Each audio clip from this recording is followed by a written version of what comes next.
Heureux de vous retrouver, de vous savoir toujours aussi fidèle à l'écran de l'actualité CRTV News, ici toute l'info. Bonsoir, bienvenue chez nous les artistes ce soir où j'ai le plaisir de recevoir 4 dames qui m'ont fait le plaisir amitié d'être mes invités pour nous aider à répondre à 2 ou 3 questions d'actualité. Vous comprendrez pourquoi on jouera les prolongations de la Journée internationale des droits de la femme sur 2 ou 3 lignes de front et notamment une ligne de défense. Briser le silence sur les violences faites aux femmes. Et parce qu'il ne faut pas en pleurer, on va aussi en rire un tout petit peu. Voilà pourquoi j'ai invité la comédienne, la web comédienne Diana Ma. Elle n'est pas venue seule. Elle est venue avec Sandy Vianney qui vous pour donner de la voix à cet appel à l'épanouissement. Et tout juste à côté de moi, vous aurez Tristan Banon. Elle est journaliste, romancière, nouvelliste. Elle est venue partager son expérience française de la fête de la femme avec nous et ces femmes du pays, comme on en aura dans nos figures de style, notamment les femmes rurales. Qui sait, c'est un clin d'œil de Sandy Vianney à ces dames-là. Et puis, l'autre invitée s'appelle Laurentine Assiga, plateau complet tout à l'heure.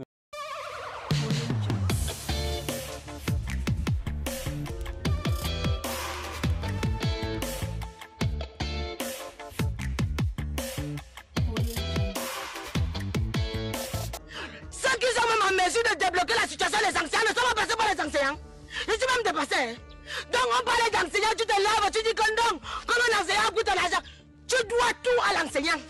Tu as ce que tu as là par rapport à l'enseignant. Tu vas devenir un homme de base, c'est l'enseignant. Tout le monde est passé par les enseignants. Donc l'enseignant pose ton argent, tu te lèves, tu te fâches. Donc tant que tu ne vois pas la situation des enseignants, tu ne compatis pas à leur souffrance. Je me pose à cette relation. On doit t'expliquer, on doit t'expliquer ça. Tu ne vois pas. L'enseignant a tout. Mais si tu es qui, tu es passé par l'enseignant. Quand vous aurez du temps, connectez-vous sur le compte de Diana Ma ou du Rich Takam. Vous retrouverez cette capsule-là, le métier idéal. Bonsoir Diana Ma. Bonsoir. Et là, on est sur l'escalier de la discorde. On va appeler ça comme ça, querelle permanente. Comment va Takam? Très bien. Il est revenu à la raison. Bon, Après que vous lui avez, vous avez quand même pris le risque de prêter ces 15 000 francs à votre oncle. Est-ce qu'il est venu s'en excuser d'avoir léger de temps? de temps en temps, il faut être humaniste. Et je suis très sensible à ce genre de sujet. Donc, si celui avec qui je suis censée partager ma vie ne comprend pas ça, on aura toujours des discordes pareils. Et si vous avez pu le constater, même si j'ai tort, j'ai toujours raison. Renversement de situation automatique. Donc, du coup, on ne me gagne jamais. Est-ce qu'on gagne aussi une victoire que l'on espère? C'est ce combat que vous menez pour l'épanouissement des enfants. On parlera de votre projet auquel vous avez donné de la voix et des couleurs, s'aimer au naturel tout à l'heure. Mais pour revenir, on est dans les prolongations de la Journée internationale des droits de la femme. Vous venez nous aider à rire un tout petit peu des misères que la femme rencontre. Et surtout, vous campez la figure d'une jeune collégienne, souvent amoureuse, et qui raconte ses difficultés de jeune fille. Sandy Vianney, bonsoir. Bonsoir, Steve. Vous êtes passé par cette adolescence-là et quand vous regardez Diana Ma, vous souriez parce que vous vous reconnaissez peut-être, ou bien peut-être la sœur d'à côté. Non, parce que Sandy Vianney est quelqu'un de très réservé. Donc moi, quand j'étais au lycée, c'est vrai que je suis une femme étonne et qu'on sait que les étonnes sont très électriques, mais j'étais uniquement électrique si on me cherchait. Mais en général, Sandy Vianney on m'a toujours reproché d'être, hautaine. Donc, puisque ma mère m'a toujours dit que j'étais une reine, donc même quand ça a commencé là, c'était genre...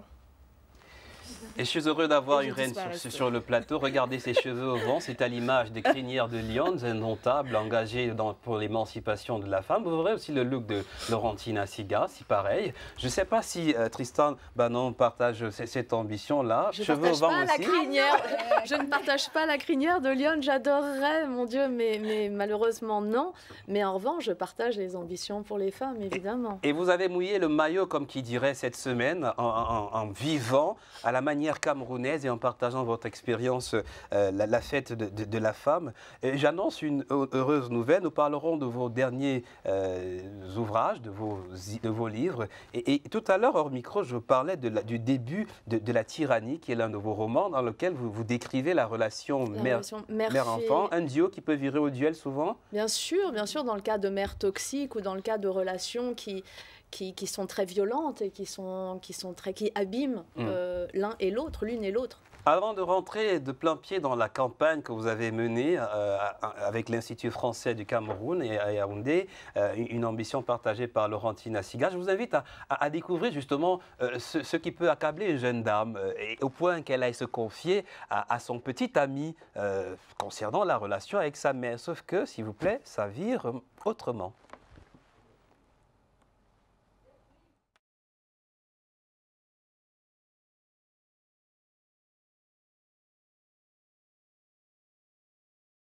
Elle m'a grondé jusqu'à... Je mange, elle parle, elle dort, elle parle, elle se réveille, elle parle. Même dans le sommeil, elle parle seulement. Elle a dit comment je ne suis pas son enfant.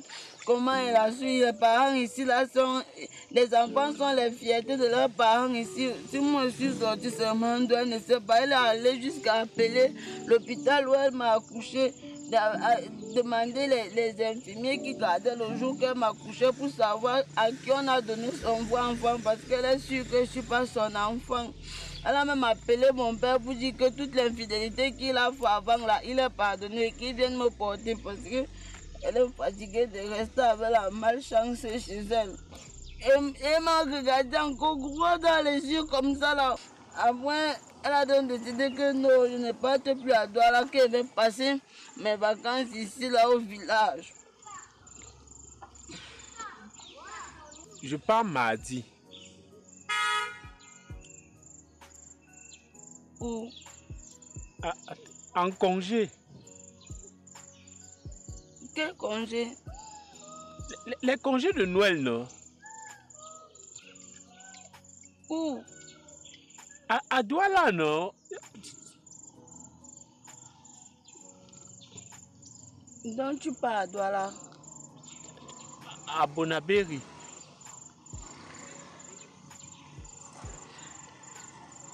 Tu as décidé de partir à Douala? Donc je viens de fatiguer mes organes pour te raconter mon histoire. Toi, tu décides d'aller à Douala. Ça entre ici, ça sort là-bas. Quand je te raconte les histoires de ma mère, c'est parce que je m'ennuie. Quand je viens se placer ici, c'est parce qu'on raconte les histoires de sa mère. Toi, tu compatis à quel moment? Pourtant, quand nous sommes à l'établissement, on te punit. Je fais tes corvées. Quand tu es même absent, je reprends présence à ta place. Toi, tu compatis à quel moment? Si tu ne vas pas à Douala, tu vas mourir. Tu peux à Douala faire quoi? On a décidé de planifier nos vacances ensemble. Diane Nama, comment on fait pour passer de 37 degrés à 100 degrés comme ça? Moi-même, parfois, ça me dépasse pour vous dire vrai. On va revenir sur ce style à la Diane Nama dans nos figures de style tout à l'heure. Mais Laurentine, avant de rentrer dans ce que les autres appellent l'épanouissement de la femme, en griffant un tout petit peu les hommes, c'est là un problème de jeunes filles qui se sont accablées dans sa relation mère-fille. Ce n'est pas à négliger, c'est peut-être une forme infime de violence, mais c'est quand même traumatisant pour une fille au point qu'elle aille se plaindre chez son petit ami. Oui, il faut préciser, peut-être, j'ai d'ailleurs fait un post dessus sur ma page Facebook, c'est que les femmes elles-mêmes sont également responsables de ces inégalités. Parce que quand vous êtes à la maison, c'est la mère qui transmet un certain type d'éducation. C'est elle qui dira à la jeune fille, toi tu dois te préparer au mariage. Elle dira au garçon, non, tu devras être le chef de famille. Donc parfois quand le garçon rentre des classes, lui il peut aller jouer au foot pendant que mademoiselle doit se taper toutes les corvées à la maison. Donc ça commence là. Donc si les mères qui sont éducatrices au sein du foyer ne changent pas de paradigme, on va toujours continuer à vous accuser, vous, les hommes, alors que quelque part, nous qui sommes mères, on a échoué. Donc il y a vraiment ce travail que la femme elle-même devrait faire pour que les mentalités changent. Ça me fait penser à un tweet que vous avez posté sur l'égalité, c'est une aventure collective. L'épanouissement, filles-femmes aussi, c'est une aventure collective, Tristan Bannon. Bien sûr, alors déjà ce que vous venez de dire me fait penser aux propos de Simone de Beauvoir dans Le Deuxième Sexe, qui dit que la soumission de la femme, c'est aussi quelque chose auquel elle participe elle-même, et que ça n'est pas une guerre des femmes contre les hommes et des hommes qui veulent absolument soumettre la femme. Il y a évidemment des systèmes patriarcaux qui existent, mais la femme entretient ce système aussi. Et moi, ce qui m'a beaucoup surpris et qui m'a en même temps humainement nourri, durant toute cette semaine où je suis allée voir des femmes à Douala, où je suis allée dans des quartiers très ruraux, où je suis venue à Yaoundé, où on est allé voir, je crois qu'on est allé voir plus d'une vingtaine de femmes qui ont des combats, qui tiennent des associations, des petites, des grandes. Et ce qui m'a surpris, c'est qu'on arrive finalement, entre la France et le Cameroun, on a des problématiques différentes, on a des cultures différentes, on a plein de choses qui nous différencient et pourtant on arrive aux mêmes conclusions. C'est que la solution passera par l'éducation, absolument, l'éducation des enfants, l'éducation des filles, l'éducation des garçons, l'éducation des futurs parents, des mères, comme vous venez de le dire, des pères, qu'elle passera par un combat collectif, femmes et hommes réunis, et que ça ne peut pas être une guerre d'un sexe contre l'autre parce que c'est stérile et que c'est dans l'intérêt de tous d'avancer et que la jeunesse est porteuse d'un espoir énorme parce qu'elle veut cette égalité et qu'elle est très volontaire et très déterminée. J'ai rencontré des jeunes femmes et des jeunes hommes qui vraiment ont une force et ont envie d'y arriver. L'autre énergie outre-Atlantique de ce combat, avant que je ne demande à Sandy Vianney comment était son 8 mars, est-ce qu'elle a fait tant en Kaba ou pas? Je sais au moins ce qu'elle a été sur un panel d'échange avec l'UNESCO. Tout à l'heure, nous en parlerons. Mais je parlais de l'autre énergie, elle s'appelle Sophie Aram, qui a également donné de la voix à cet échange. Journée internationale de la femme, égalité homme-femme pour un avenir durable, des idées croisées sur les recettes de l'épanouissement. Le réseau des journalistes culturels du Cameroun et l'IFC ont donné de la voix au plaidoyer avec un accent sur les freins à l'épanouissement. Elles ont osé toucher du doigt les interdits de nos traditions qui, pour elles, freinent leur marche vers le bonheur. Regardons l'histoire racontée par Morane Ngolo. Elle y était. Contribuer à limiter les traditions qui entravent l'épanouissement de la femme et faire propulser les valeurs qui concourent à son évolution professionnelle. Voilà en quelques termes le compte rendu de la rencontre du réseau des journalistes culturels qui s'est produit au Palais des Arts de Yaoundé. Un événement marqué par la présence de l'humoriste et chroniqueuse féministe Sophie Aram. Un échange riche et très complet, très divers. On a parlé de tas de sujets et ce qui est ressorti de là, c'est quand même une complexité à briser tout ce qui est ancré dans les sociétés, et c'est valable au Cameroun, dans une société très traditionnelle, mais c'est aussi vrai en France. On a encore du mal à briser certains tabous, on a encore du mal à briser certaines rigidités dans la façon dont les hommes et les femmes sont considérés dans nos sociétés. Une vision claire qui entend une cohésion parfaite entre les coutumes et la dignité de la femme. Les femmes, elles ont leur part à prendre évidemment, elles doivent se dire que tout est possible, elles ne doivent pas se poser la question et aller... En fait, on ne leur fera pas la place. Il faut qu'elles y aillent, elles, il faut qu'elles prennent la place et qu'elles fassent leur place. Maintenant, il faut qu'elles se disent qu'elles n'ont pas de raison de se sentir inférieures aux hommes. La Journée internationale de la femme qui aborde cette année pour thème l'égalité des sexes aujourd'hui pour un avenir durable corrobore une meilleure appréciation de la femme dans la société. À la main pour émasculer les hommes et lutter contre l'épilation? J'ai peur.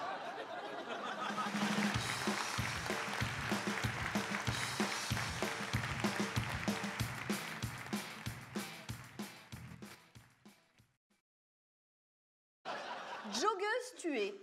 Une agression sexuelle qui a mal tourné. Et alors, c'est quoi une agression sexuelle qui tourne bien? C'est juste un viol qui se passe bien. Et une agression sexuelle qui tourne très bien, c'est quand le violeur te raccompagne en taxi.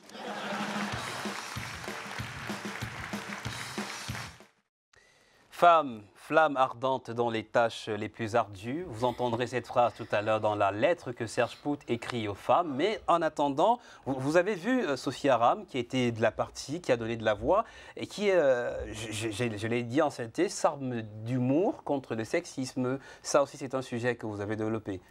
Oui, c'est-à-dire qu'elle a quelque chose de très fort, c'est qu'elle arrive à faire rire sur des choses, sur des tabous, des choses dont on ne parle pas, sur les menstrues, sur tous les maux dont peuvent souffrir les femmes et dont souffre la société finalement, tous les problèmes d'égalité.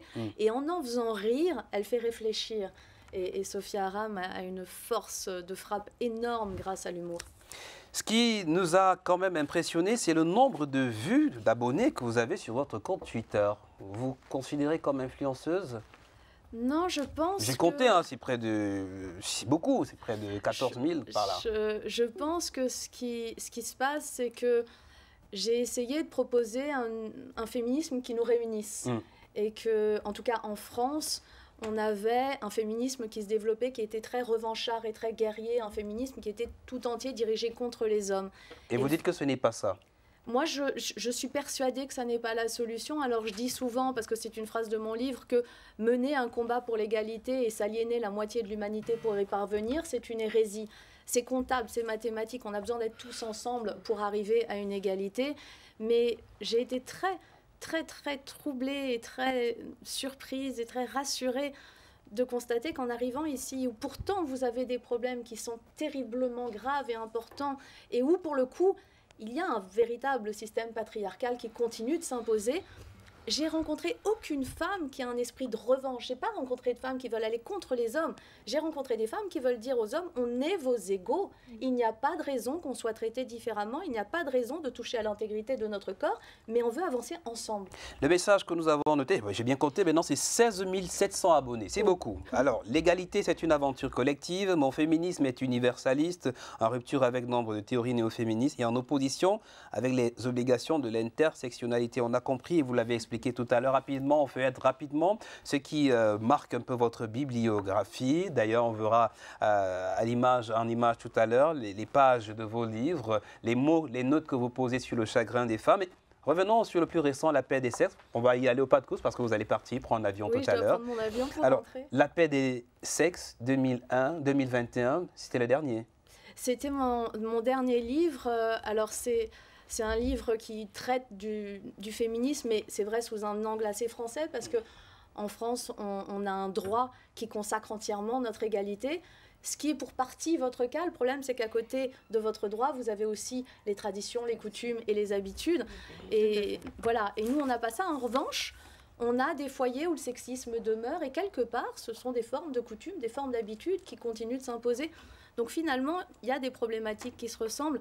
Mais dans les deux cas, moi, je pense vraiment que la jeunesse a son rôle à jouer, que c'est la jeunesse qui nous sortira de tout ça, que ce sont les jeunes convaincus et imprégnés de cette égalité. Je suis allée visiter des écoles ici, à Yaoundé, et des lycées, et ils portent en eux cette égalité. Et s'ils grandissent avec ça, s'ils rentrent aussi chez eux en l'apprenant à leurs parents, ça va nécessairement avancer vers le mieux, mais ça va être long.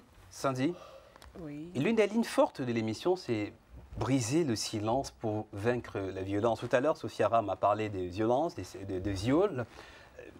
Il nous semble que les femmes ont encore peur de sortir de leur silence, de porter plainte, de se déclarer, de sortir de cet enfermement-là. Qu'est-ce que vous dites aux jeunes femmes aujourd'hui dans votre plaidoyer quand vous promenez au-delà de l'artiste que vous êtes? Alors, vous savez pourquoi je dis ça? Parce que l'une des chansons qui vous a révélé, Meurtre. Oui, parlait du droit de, voilà. Droit de cuissage et tout. Alors, mon premier message, depuis 2007, on va dire comme ça, où je suis sur la place du paysage culturel au Cameroun et à l'extérieur.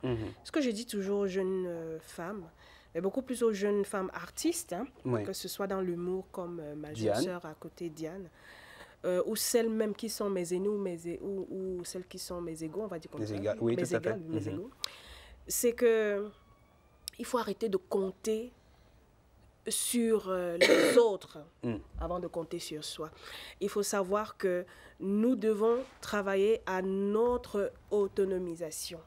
C'est-à-dire que beaucoup de femmes sont trop, en Afrique, surtout au Cameroun, je pense dans la démarche de « oui, j'attends tout de mon homme. Mon homme doit tout me donner. Mon homme doit me bichonner. Mon homme doit payer ci. Mon homme doit payer ça. Quand je dois aller au studio ou quand j'ai un projet artistique, il faut que mon homme me donne une somme d'argent pour que ce soit un fonds de ceci, de cela. » C'est bien, mais le message que moi, Sandy Vianney, depuis beaucoup d'années, je dis, c'est quoi? C'est que lorsque tu es venu sur Terre et que Dieu t'a pensé, parce que je suis une femme chrétienne et j'assume, il t'a donné des outils. Et quand il te donnait ces outils, aucun homme n'était à côté. L'homme que tu vas rencontrer dans ton parcours de femme, cet homme-là n'était pas là. Donc avant de rencontrer cet homme sur qui tu veux compter, bâtis-toi. Qu'est-ce que tu as? Tu as ta plastique qui ne doit pas servir à être une marée couche-toi là, mais ta plastique qui doit servir à véhiculer un message. Et quel est le message que tu dois véhiculer en tant que femme africaine? Parce que nous sommes sur un continent qui est en développement. Ben, c'est de dire, jeune femme, sois fière de ta couleur de peau, Sois fier de ton grain de cheveux. Donc, c'est à dessein que j'ai cette coiffure sur ma tête. Sois fier de ta langue. C'est pour ça que Sanzi Vianney chante 95% en langue étonne et que j'aime à coloniser le monde avec ma jolie langue. C'est pour ça que je dis, sois fier de tes pas traditionnels, parce que c'est ça qui est ton bagage, avant de compter sur l'homme. Maintenant, quand tu le rencontres, oui, c'est ton chéri. Il doit te bichonner, mais aie d'abord, aie quelque chose en toi. Hein? Ce n'est parce que les gens doivent seulement te donner. Non!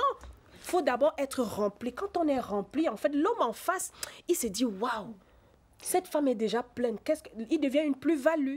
Et ça évite quoi? Ça évite les dérapages. Ça évite les violences. Ça évite quoi? Qu'on soit avec un homme qui nous fasse du chantage. Parce que quand on se met en relation avec un homme qui devient notre tout, il peut se permettre à un moment de se dire, sans moi, elle ne peut rien.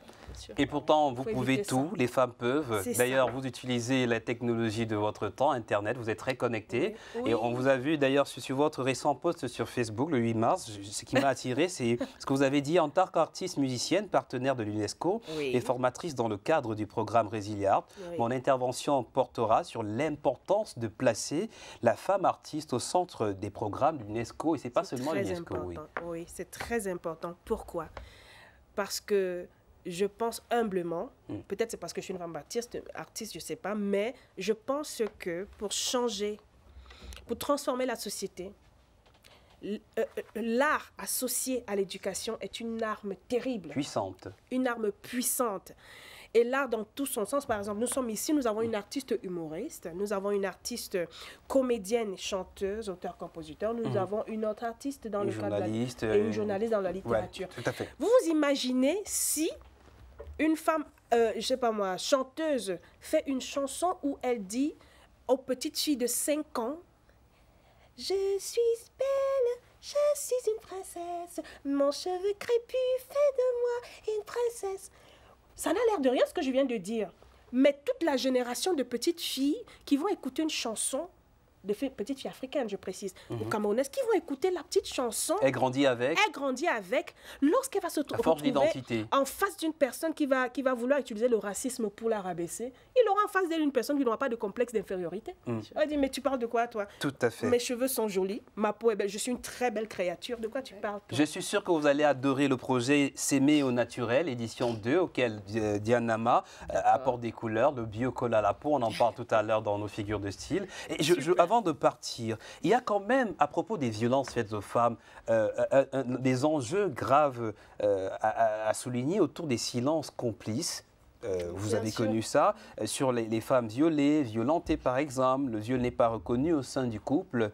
En France aussi, ça Il y a évidemment des tabous. Je voudrais juste rebondir 2 secondes sur ce qu'a dit Sandy, parce que c'est très vrai. D'abord sur l'importance de l'art pour faire changer les sociétés, les mentalités. C'est pas pour rien que dans toutes les dictatures, la première chose qu'on interdit, c'est l'art. Ah oui. Et c'est quand même ou qu'on rabaisse. Qu'on rabaisse, c'est l'art. Et c'est très important de le dire.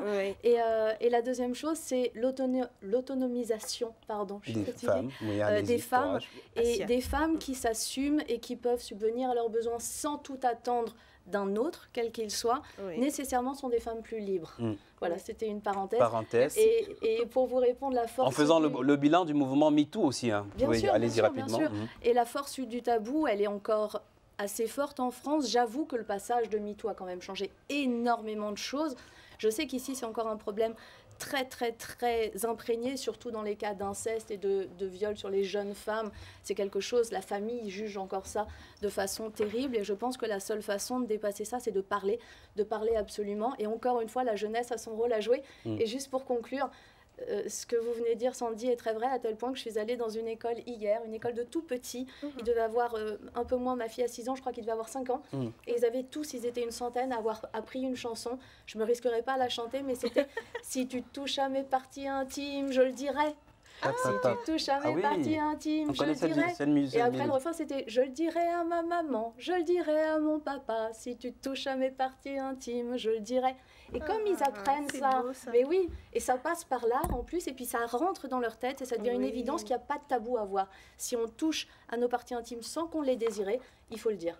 Et c'est important, pourquoi? Parce que généralement, c'est une personne plus âgée qui va toucher, qui va dire... Bien sûr, c'est un secret, ne le dis pas. Personne. Exactement. Et c'est pour ça qu'il faut briser ça. Rapidement, Sandy, Oui, Marion. on se reparle tout à l'heure. Je sais que vous êtes à côté, merci d'être là. Laurentine, la victime devient souvent le bourreau. Il y a donc, elle parle du mouvement MeToo qui a un intérêt à libérer la parole de la femme. Aujourd'hui, l'importance est peut-être de savoir porter plainte à temps, parce que vous avouez qu'il y a des femmes qui gardent le secret longtemps, jusqu'à ce qu'elles croulent sous son poids.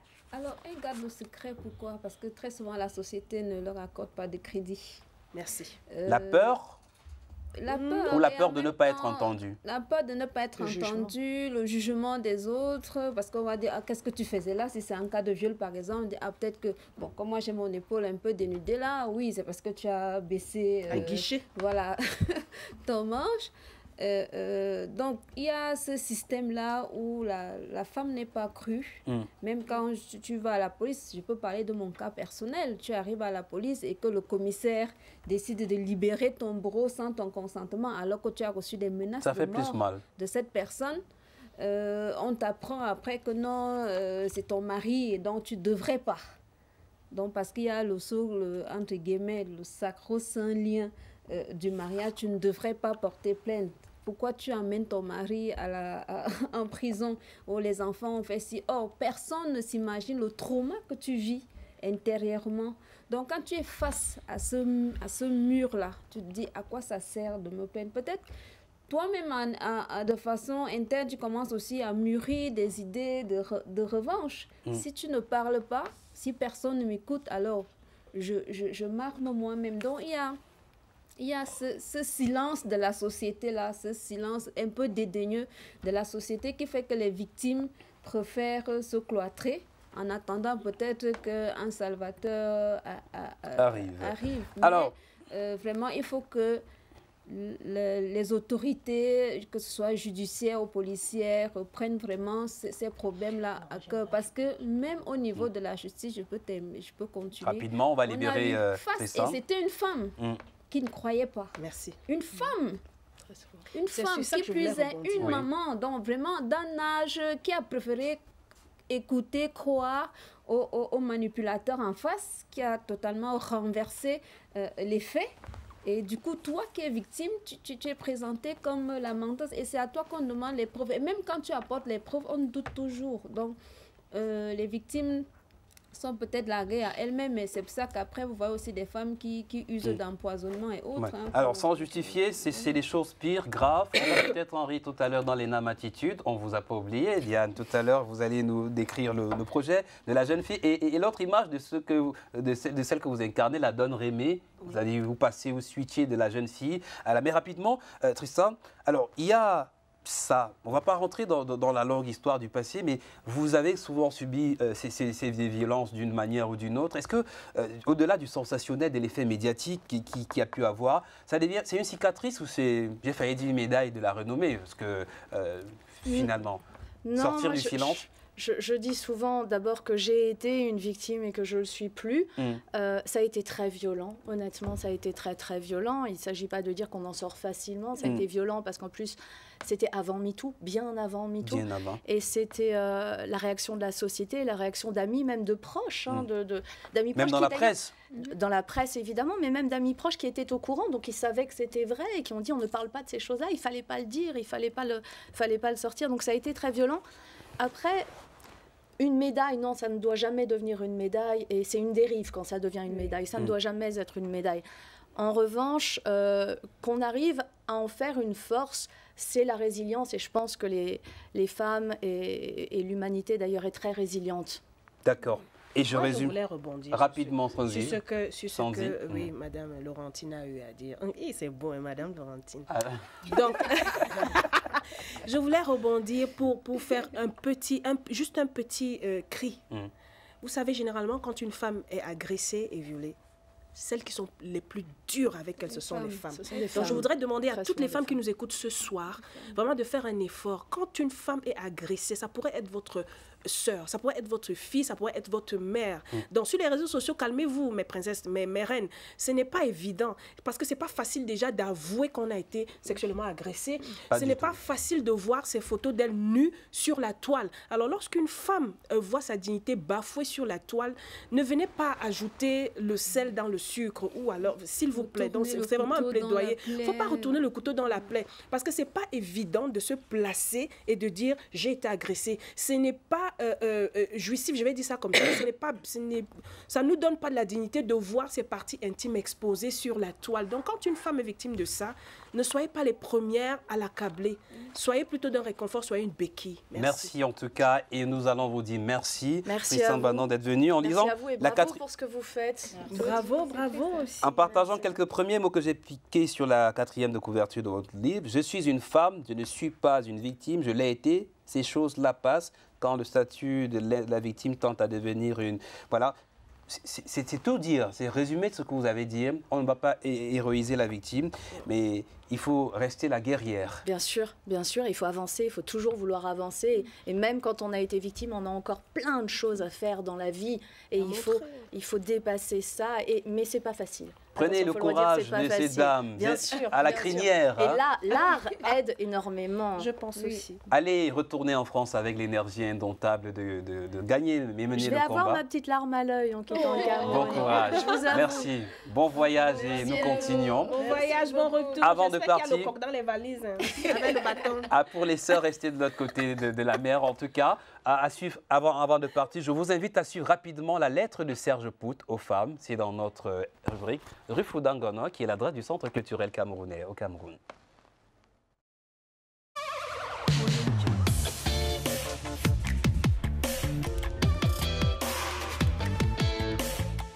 Chères dames, sentez-vous saluer en ce moment où l'humanité entière est appelée à valoriser vos droits. D'une année à l'autre, à l'échelle de la planète, comme sous nos latitudes camerounaises, l'on se rend compte des avancées considérables enregistrées en matière de promotion de la femme. Plus que jamais, vous êtes des flammes ardentes dans les tâches les plus ardues. De la fourche des champs à la fourchette des tables, de la pioche en race campagne, à la plume dans les salles de classe et les amphithéâtres, vous êtes étincelantes en nombre et en qualité. Hospitalière dans les hospices, princière dans les chaumières et milieux professionnels, vous brisez au fil des ans et à la bonne franquette des plafonds de verre dans les milieux politiques, sportifs, culturels et scientifiques. D'ailleurs, vos lauriers s'enchâssent sur la fresque mirifique de vos prouesses. Tout cela m'amène à arguer que votre féminité triomphante présente un côté multicarte, bien éloigné des clichés dégradants qui faisaient de la femme un éternel cadet social. Cela dit, chères épouses, mères, sœurs, amies et collègues, l'horizon d'un meilleur des mondes possibles pour le beau sexe est relativement éloigné. Bon nombre d'injustices sont souvent toutefois passées sous le tapis. Le corps de la femme reste chosifié, excisé, corrompu par endroits, avec pour bourreau les femmes elles-mêmes.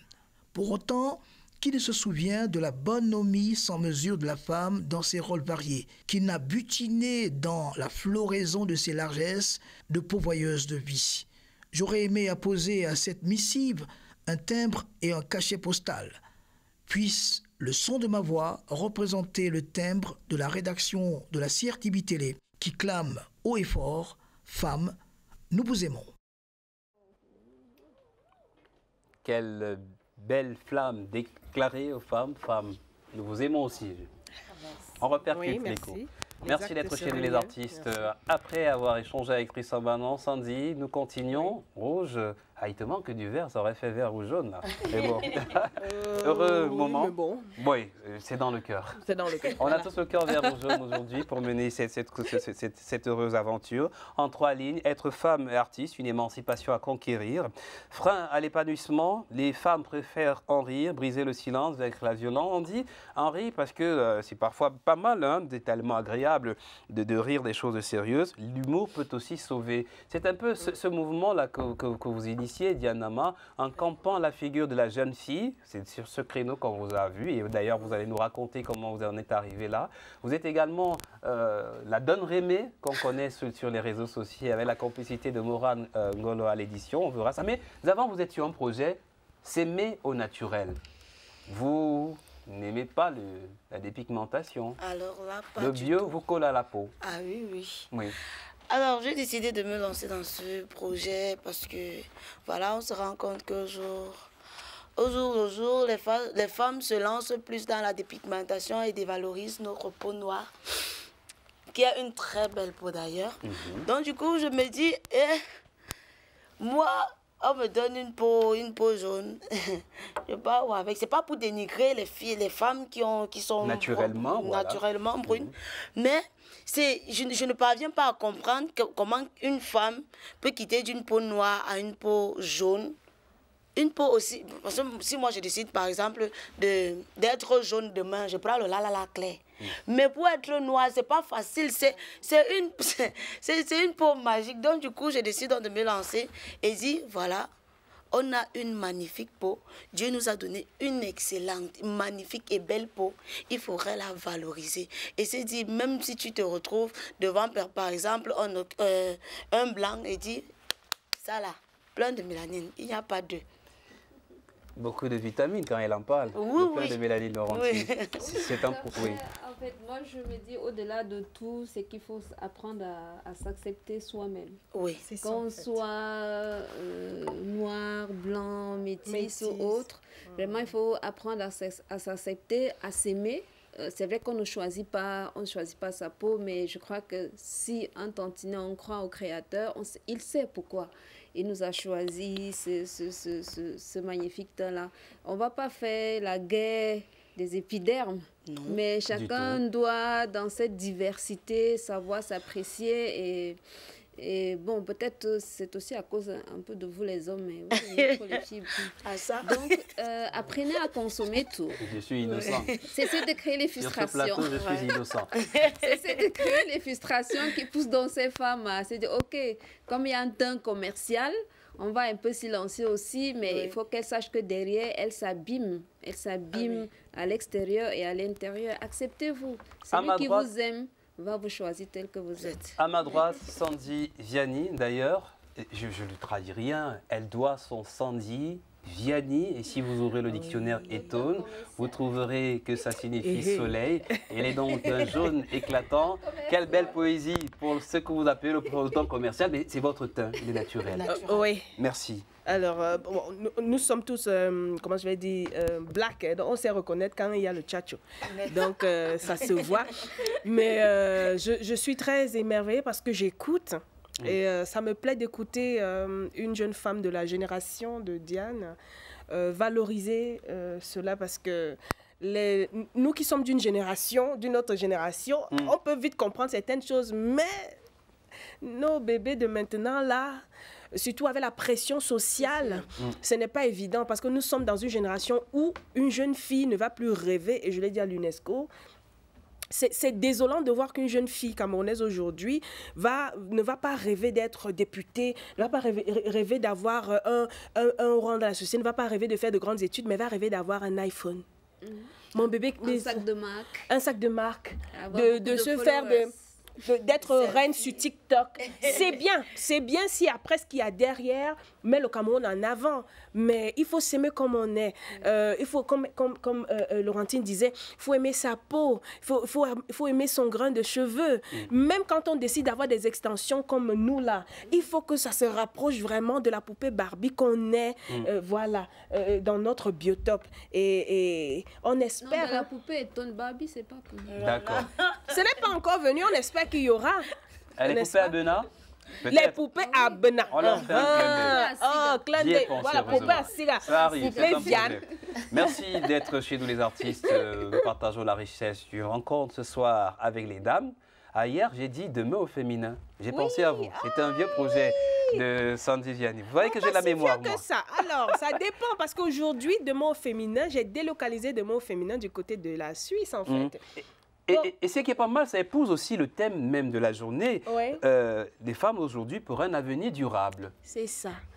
Si on veut un avenir durable, il faut faire avec celles qui dépassent la moitié de la population. Vous ne pouvez pas dire que vous allez transformer les choses et nous qui sommes plus de 50%, vous pensez que vous allez nous mettre derrière. la femme doit être, si ce n'est au devant, au même pied d'égalité.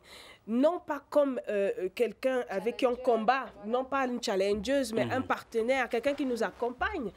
Parce que ce que vous ne savez pas, c'est que nous sommes venus sur Terre avec quelque chose que beaucoup d'hommes n'ont pas, le sixième sens.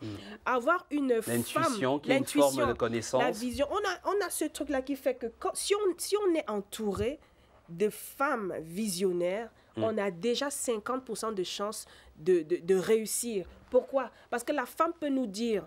La femme peut dire à son mari ou à un homme à côté, ce monsieur à côté ne t'aime pas.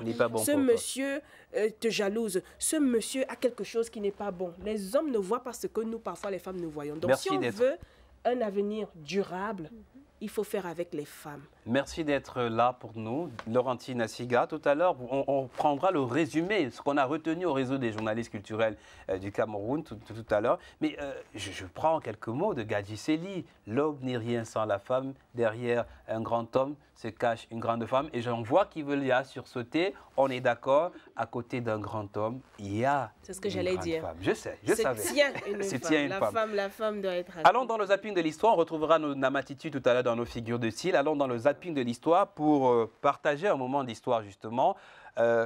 L'histoire du 8 mars, vous vous en souvenez? Peut-être nous aussi. Suivez.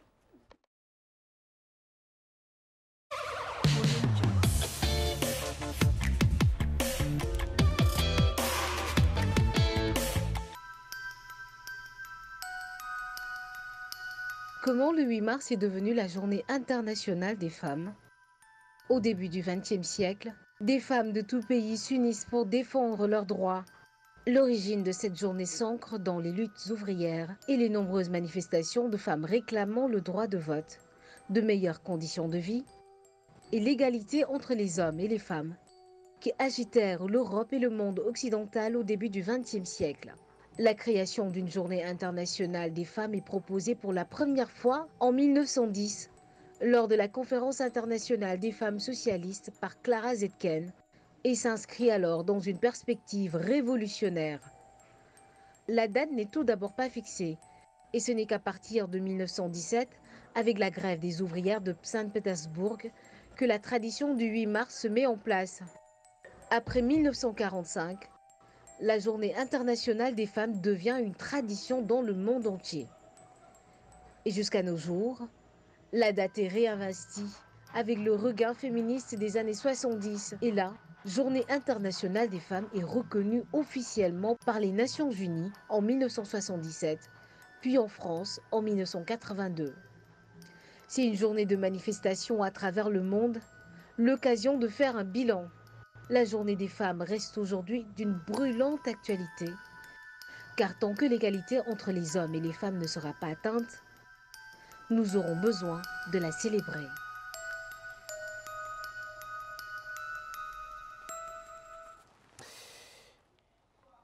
La révolte, puis le rêve d'une femme pour la révolution. Égalité oblige, on espère y arriver. C'est le souhait des femmes en tout cas. Peut-être pas absolument, mais relativement. Et pour mettre cela en débat. Mais je voudrais quand même partager une phrase ici, sortie de nulle part, tombée sur cette table.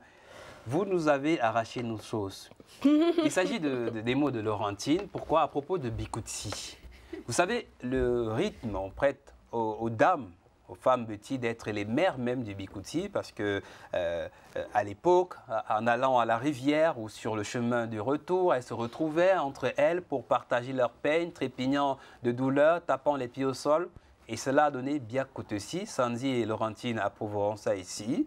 Donc, les femmes, mères du Bikoutsi, estiment que les hommes leur ont arraché leur art, qui au départ était un petit courant féministe. D'ailleurs, ça tombe bien, parce que regardez le deuxième zapping de l'histoire, c'est avec Blik Bassi qui propose un projet, Laurentine, le deuxième zapping de l'histoire. Blik Bassi propose le projet Bikoutsi 3000 avec des danseuses qu'il a invitées pour raconter entre fiction et réalité la reine d'un Colmessin, vous voyez ça en image tout à l'heure, actuel Cameroun, qui mène une résistance à travers des siècles pour libérer le continent grâce à une armée constituée de femmes ayant comme seule et unique arme la danse. Un conte féministe dans lequel les femmes sont dans les actrices de l'émancipation de la société. C'est un projet que nous suivrons avec beaucoup de plaisir. Blik Bassi, encore un artiste que vous connaissez, mesdames. Oui, bien sûr. Oh là là, Blik Bassi, un aîné rempli, je vais dire ça comme ça, artistiquement parlant. Et je ne sais pas s'il nous écoute, s'il nous écoutera, ben, je te fais plein de bisous. Grand frère, c'est vraiment un artiste particulier.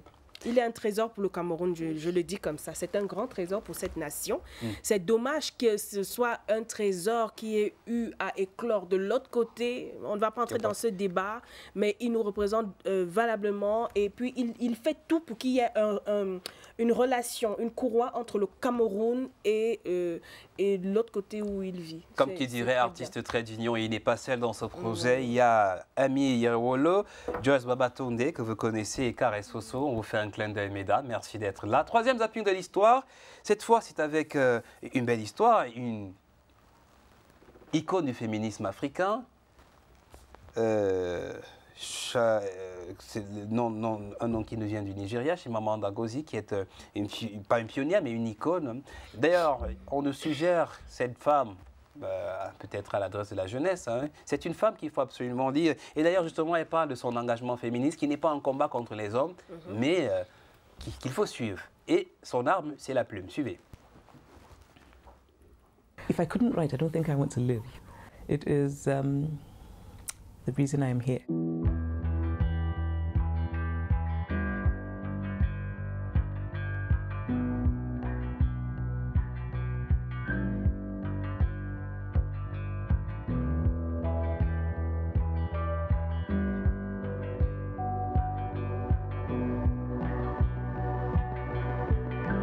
And race is something I discovered in America. Because when I was in Nigeria, I didn't think of myself as black. And then I went to the US and I became black.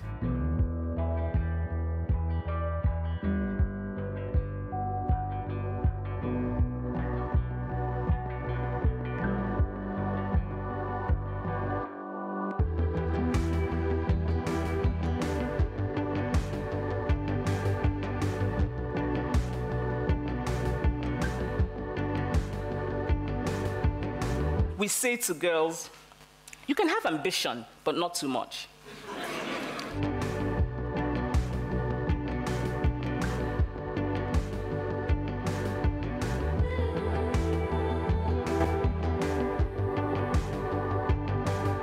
When we tell boys that they can't cry because they have to be strong, I think that's a terrible thing because we're denying them of a part of their humanity.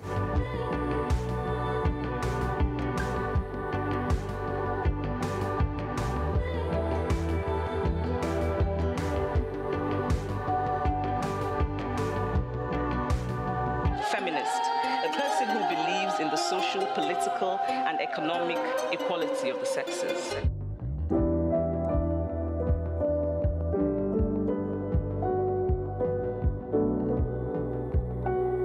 But I'm just interested in hair as a means of talking about other things. What does society tell us is beautiful? Because you look at women's magazines, and these things matter. I mean, these things matter. And we look at what's on television, and what does sort of the larger society say is beautiful? It's straight hair.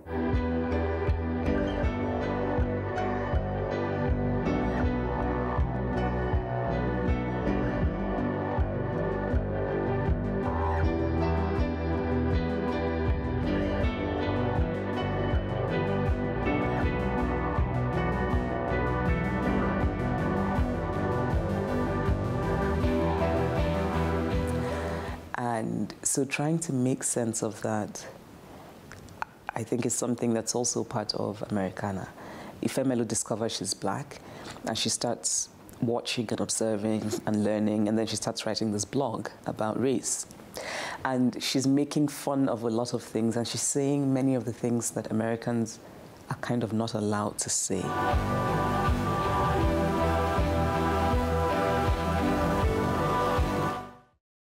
Sandy Vianney, commentaire off. Les hommes ont beaucoup de charges et devraient pouvoir, dont ils ont du mal à s'accommoder. Ils ne peuvent pas faire sans les femmes. On entend souvent dire qu'un homme ne pleure pas. En Afrique, c'est ce qu'on dit. Votre mari, votre époux, il pleure sur votre épaule? Mon époux, c'est un trésor parce qu'il n'a pas cette manière de penser. Et je ne sais Donc, pas si c'est parce qu'il est métissé.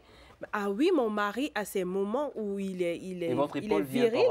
Mais oui, il est mon mari, il est mon épaule, mais je suis aussi son épaule. Vraiment, il m'éduque aussi dans ce mariage. Il m'a montré que c'est pas parce qu'un homme est homme qu'il ne peut pas être tendre. Vraiment, il sait mixer tendresse et pas têtutesse, mais il sait me tenir. Vous savez que les femmes étonnent pour nous attraper là, c'est pas évident. Donc, il sait me canaliser et il sait me faire fondre avec douceur. Ça dit quand je veux déjà venir comme c'est romantique. Je t'ai dit que un coucher de soleil. Il vient seulement poser sa tête sur mon épaule, même si je voulais déjà faire entier. Diane? Tandem. Ça vous arrive souvent avec une riche, on commande doucement, mais on se gâte. Mais là, c'est un jeu de rôle. Oui, c'est un jeu de rôle. Oui, c'est juste de la fiction, c'est pas, ça n'a rien à voir. J'en ai connu qui m'ont demandé, est-ce que Diane là, tu vas la tenir sur le plateau? Voilà, ça, c'est quelqu'un qui m'a dit. Non, il faut déjà réitérer ici que Diane n'est pas comme ça dans la vie réelle. Diane est très posée. D'ailleurs, Diane va nous raconter sa belle histoire tout à l'heure dans nos figures de style avec une phrase catchphrase. La comédie m'a sorti du gouffre du désespoir. On comprendra pourquoi tout à l'heure, mais avant, here comes. D'accord.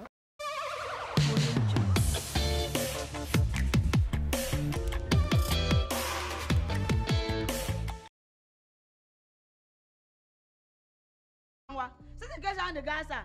Comme les pas là. Ça, tu vas jamais avoir une fille comme moi. Ton école là, tu vas finir même ça à 66 ans. Ton premier enfant, tu auras même 65 ans. Ta femme, on va la délivrer à l'église. Le genre qu'on la délivre chaque jour, on la délivre, tombe, mais on ne va jamais la délivrer. Ça, c'est même quelle histoire ça? Même à l'école, il y a ce qu'on appelle activité post- et périscolaire. Moi, voici, je suis activité. Je t'ai dit que j'encourage les feignants. Je n'ai rien à faire de mes 7500 chaque année. Que je pars me placer au marché pour payer une tenue pour un redoublant, un doyen. Toi-même, tu n'as pas honte de faire la même classe 3 fois. Tu es déjà peut-être même adjoint au prof. Jusque-là même, tu es bête. Et puis, c'est à l'heure que toi, tu décides de sortir de la maison. Depuis le matin, je suis assise ici. Je vois les vrais élèves partir à l'école depuis ce matin. Tu es à 0 pas du lycée. Et c'est à 7h30 que toi tu décides de sortir de la maison, l'heure à laquelle on est censé fermer nos portails. C'est le professeur d'orientation. Il nous a dit hier qu'on va commencer tard aujourd'hui. Le professeur déjà. Comme ça, son statut financier change, mais je ne suis même dans aucun de ces projets. Et tu peux rester comme ça là. Ça peut te venir en tête comme ça là. Que bon, je décide d'épouser Diane. C'est comme ça, sans que quelqu'un ne te dise même. Tu peux dire que je décide. Est-ce que c'est un fonctionnaire? Ce sont les fonctionnaires qui font ça, bé, viens. Donc tu vas m'épouser sans argent. Ouais, pourquoi tu veux dramatiser maintenant? Regarde ce que tu auras dans les petits. Est-ce que c'est un fonctionnaire? Ce sont les fonctionnaires qui font ça, bé, viens. Donc tu vas m'épouser sans argent. Ouais, pourquoi tu veux dramatiser maintenant? Regarde, ce que je vais faire, c'est que je ne serai pas fonctionnaire, non, mais je vais faire un travail qui va me permettre de prendre soin de toi. D'accord. Là, si tu peux avoir ton travail là, maintenant tu viens seulement m'épouser une fois. Ok, on a encore élève là. Ok, est-ce que l'école finit? Moi, je veux même y aller quitter la maison parce qu'à un certain moment, non, la matin ne me comprend même plus. Elle ne comprend pas que non, j'ai déjà grandi, je suis une grande fille. Qu'elle veut me parler, non, même s'il y a les voisines, comment elle lève le ton, elle parle. On joue les prolongations de la Journée internationale des droits de la femme. Séquence morceaux choisis sur TikTok, sur YouTube. C'est vous, Diane Nama, sur Namatitude. C'est vous dans Don Rémé. Oui. C'est vous dans les capsules du Riche Takam. Oui. La question est peut-être, Laurentine aura et Sandy auront des questions pour vous. Et comment vous faites pour changer de peau? C'est-à-dire, vous passez de la jeune fille à la mère, vous virez, vous changez d'humeur comme ça.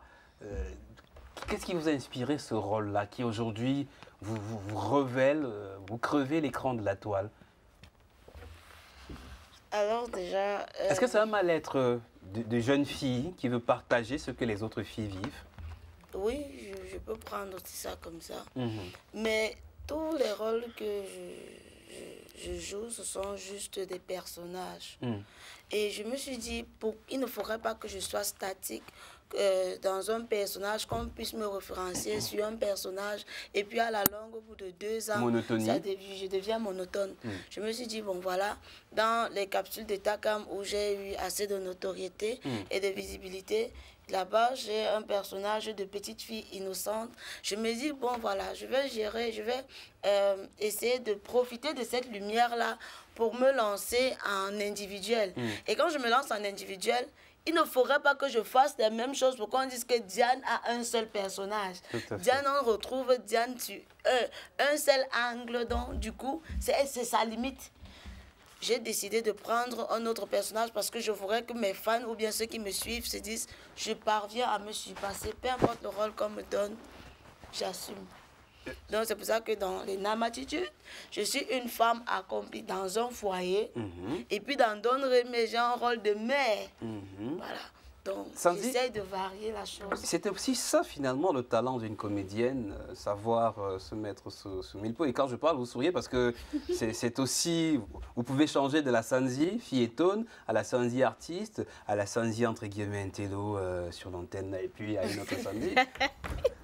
Je sais pas, mais je sais qu'en tant qu'actrice aussi, je reviens d'un long tournage du côté de Brazzaville où je devais jouer le rôle d'une les dames qui accueillent les hôtesses, d'une réceptionniste vilaine qui fourre son nez partout. Donc c'était assez chouette. Et à partir du 4 avril sur TV5, on va me voir dans une saga où j'ai l'un des rôles, un rôle principal, mais mon rôle, c'est d'être quoi? C'est d'être la copine vilaine qui incite son amie à aller tuer une autre personne. Donc, on va découvrir Sanzi Vianney vraiment loin dans de la tata mignonne, toujours posée, qu'on connaît là. Donc, vraiment, je comprends très bien ce qu'elle dit. Et en règle générale, on sait très bien qu'une bonne comédienne, c'est se mettre... Elle doit normalement jouer la gentille comme la vilaine, mais aussi vraiment tous les rôles. Si on dit même qu'il faut jouer le rôle d'une droguée, elle doit pouvoir simuler. Ce n'est pas la réalité, mais elle doit le faire. Si on dit qu'elle doit jouer la nonne, si on dit qu'elle doit jouer la sœur en Christ, là, qui ne voilà. Elle doit jouer tous les rôles. Vous confirmez, je peux dire je maîtrise. Vous voyez, j'ai Diane Nama sur le plateau. Elle n'a pas encore crié sur moi comme elle fait avec Yurish Takam.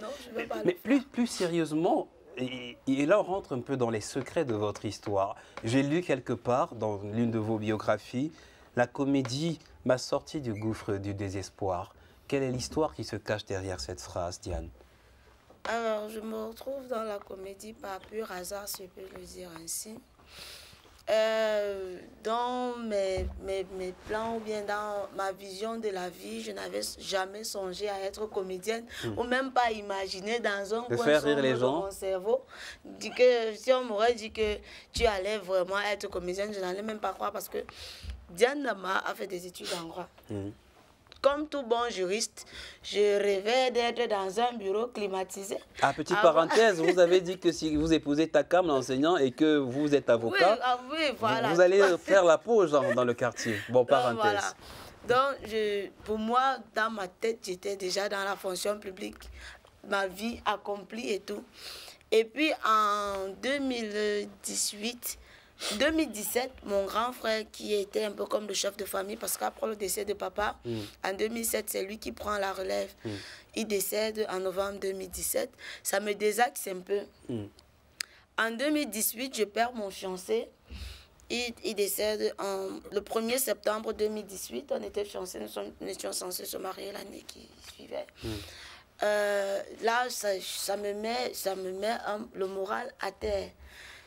Déprimé, désaxé, il me laisse avec un enfant d'1 an, 6 mois, qui est sa photocopie. Je commence à regarder le ciel et la terre et me dis qu'est-ce que je vais bien faire de cet innocent. Je n'ai pas une source financière stable.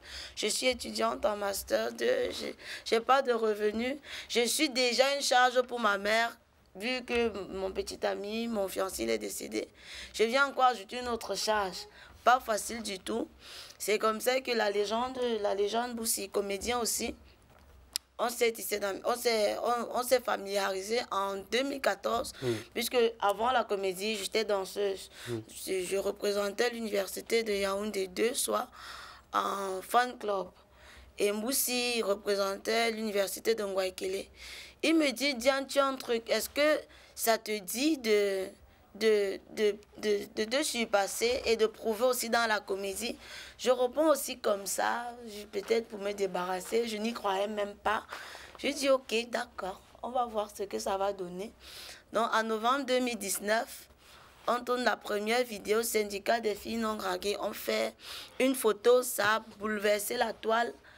Quand on me met devant la caméra, moi c'était comme si j'étais déjà familiarisée à la caméra depuis. Je me dis, hey, moi, pour vous dire, mon talent me surprenait. Le talent était étonné. Oui, le talent était étonné. Donc, c'est comme ça que les choses se sont passées aussi naturellement possible. Donc, Ulrich Taka me voit donc auprès de la légende. Il apprécie mon jeu. Il me sollicite dans un premier temps pour une publicité de PMUC. Je passe sa publicité avec bravoure, sans complications. Quelque temps après, il lance son projet École publique groupe 2. Je n'étais même pas parmi les comédiennes. Pas du tout.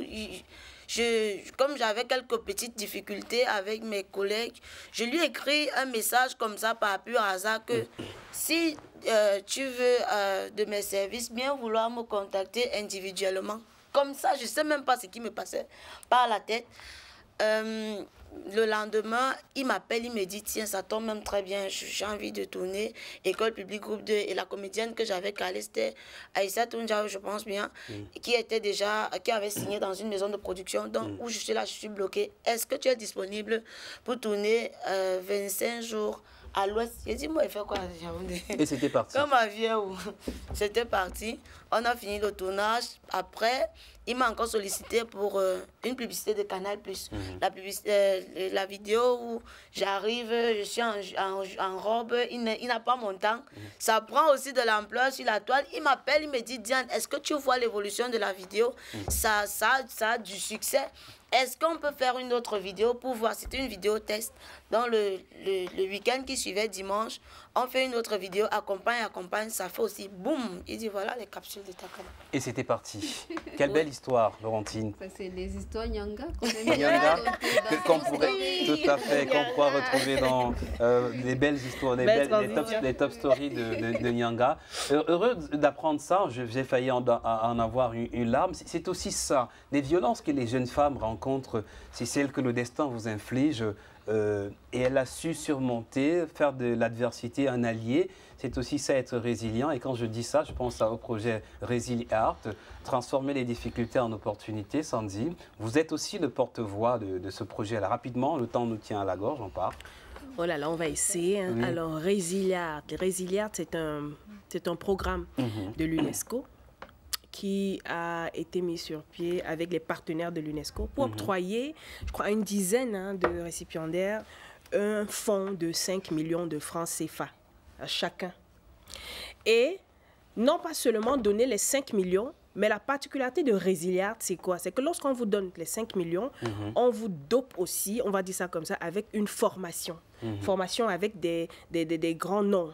Donc, j'étais l'une des formatrices, mais on avait Blik Bassi, on avait Maman Annie Anzouer, on avait Bendeka, Papa Bendeka. Il y avait beaucoup de grands noms de la musique autour de ces jeunes-là pour leur donner des outils. Resiliart, c'est donner cet argent parfois qui manque à un artiste qui a du talent pour aller en studio, faire une promo, parce que c'est des sous, il ne faut pas le dire maintenant. On dit aussi, ok, voilà l'argent. Il ne faut pas que tu penses que l'argent, là, c'est pour aller dans ce quartier que on va donner l'argent. Cet argent, tu vas gérer ton image sur la toile, donner des formations sur le digital, dire voilà la formation qu'on te donne. Tu as tout maintenant pour être une star. Parce que beaucoup de jeunes artistes disent souvent, moi, je n'ai pas pu avoir l'argent pour aller, pour lancer ma carrière. Donc là, on a donné des fonds. Et on espère, moi, la proposition que j'ai eu à faire quand le 7 mars, c'était de dire, j'aimerais que dans les prochaines éditions, parce que c'était une édition pilote, c'est d'ajouter aussi, de penser aux minorités. C'est-à-dire, si on choisit 10 gagnants, que sur les 10 gagnants, on se dit 7 sont des personnes normales, mais sur les 3 autres, on prend peut-être un artiste ou une artiste qui souffre peut-être d'albinisme, prendre peut-être un handicapé, et le troisième, vraiment essayer de jumeler, donner à tout le monde. Ça tombe bien qu'on soit sur ce créneau. Je vous raconte avec l'appui et la voix de Serge Pout une histoire d'une Bayam Selam qui a écrit un roman, La Petite Miraculée, Esther Bilunga, l'histoire de sa mère qui avait accouché d'elle alors que sa mère était dans le coma. Pourquoi? Parce que son père la bastonnait. Suivant cette histoire très émouvante, c'est une note de lecture que signe Serge Pout, La Petite Miraculée, d'Esther Bilunga, le roman d'une Bayam Selam. En attendant que nous retrouvions cet élément, Laurentine Assiga, quelles sont les grandes leçons que le réseau des journalistes culturels camerounais retient de cette semaine dense en activité en échange? Oui, elle a été très dense pour nous parce que nous avons eu beaucoup d'activités.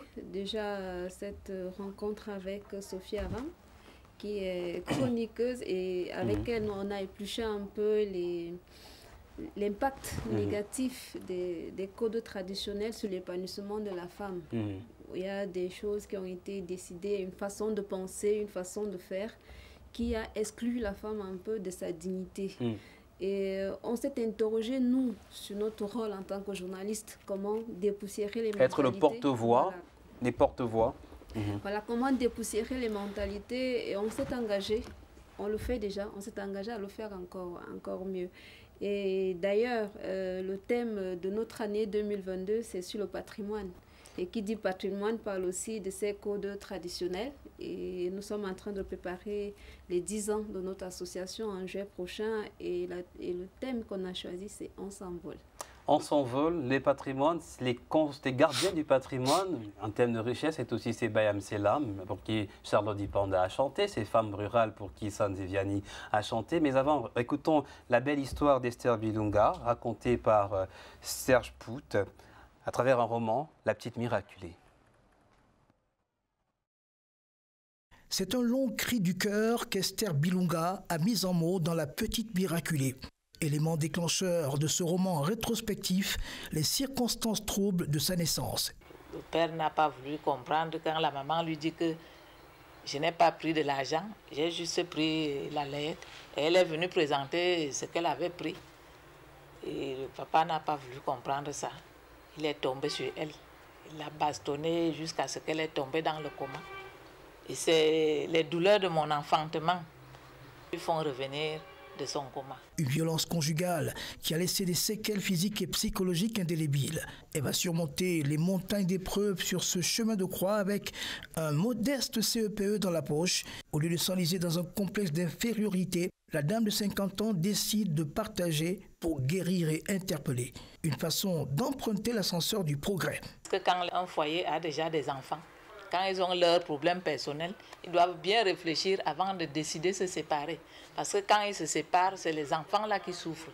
En gros, Esther Bilunga pose un regard sur la condition de la femme et celle des enfants issus de foyers polygamiques comme horizon de pensée dans ce roman de vie de 259 pages.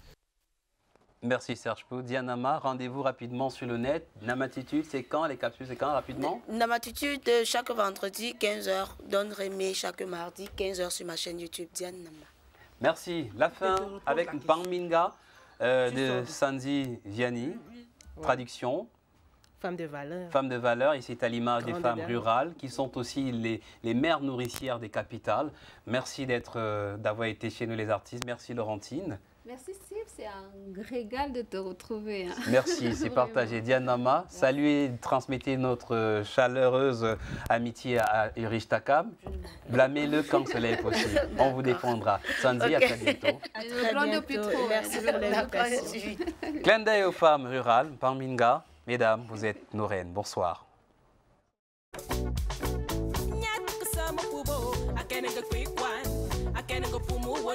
Akenenga lamu ema panga akenenga kongwa azara kune bio inyola